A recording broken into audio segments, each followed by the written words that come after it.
আচ্ছা, আজকের এই সহভোজন সম্পর্কে দু একটা কথা আপনাদের সামনে তুলে ধরবেন আমাদের প্রান্ত সদস্য বরিষ্ঠ কার্যকর্তা আশুতোষ মণ্ডল মহাশয়। ওনাকে অনুরোধ করব আপনি।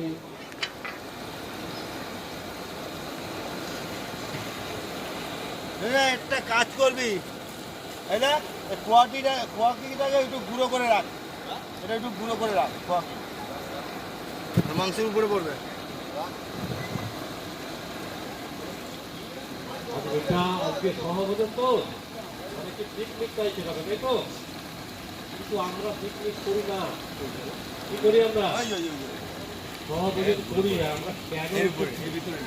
আমাদের উদ্দেশ্যটা কি আমরা সমাজকে বলতে চাই এইগুলো আপনাদের সঙ্গে আলোচনা। হয়তো আপনাদের সবাই কর্মী আছেন,